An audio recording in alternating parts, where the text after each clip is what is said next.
Mereka hidup berpindah-pindah di padang rumput, tanpa kota besar, tanpa benteng megah. Namun justru dari sanalah lahir kekaisaran daratan terbesar dalam sejarah manusia. Inilah kisah bangsa Mongol, bangsa penakluk yang mengubah peta dunia.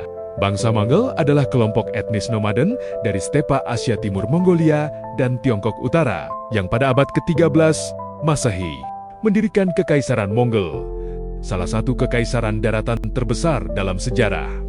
Mereka hidup di daerah padang rumput luas yang keras dan ekstrem. Hidup sebagai penggembala nomaden, mereka terbiasa bertahan hidup dengan sumber daya terbatas. Sejak kecil, orang Mongol diajarkan menunggang kuda, memanah dengan akurasi tinggi, bertahan hidup dalam cuaca ekstrem. Kehidupan keras inilah yang membentuk mereka menjadi prajurit tangguh. Perubahan besar terjadi saat muncul sosok Temujin yang kelak dikenal sebagai Genghis Khan. Ia menyatukan suku-suku Mongol yang sebelumnya saling bermusuhan.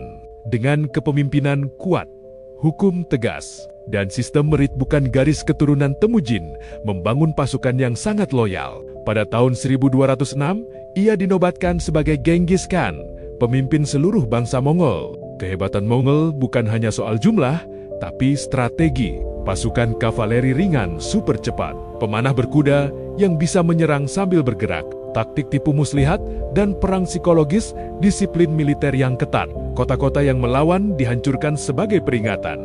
Namun, kota yang menyerah seringkali diselamatkan.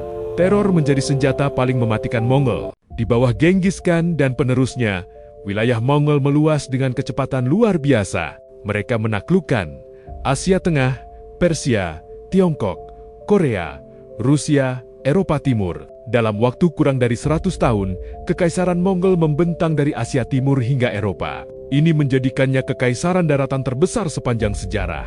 Di balik reputasi brutal, Mongol juga membawa stabilitas. Masa ini dikenal sebagai Pax Mongolica.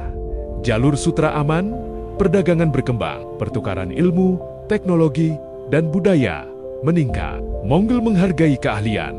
Apapun agamanya, ilmuwan, pedagang, dan seniman dilindungi. Setelah mencapai puncak, kekaisaran mulai terpecah.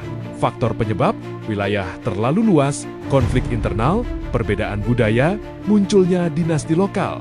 Meski runtuh, warisan Mongol tetap besar, perubahan peta dunia, integrasi timur dan barat, dan sistem pemerintahan, serta militer modern yang terinspirasi dari mereka. Bangsa Mongol membuktikan bahwa kekuatan tidak selalu lahir dari tembok tinggi atau kota megah.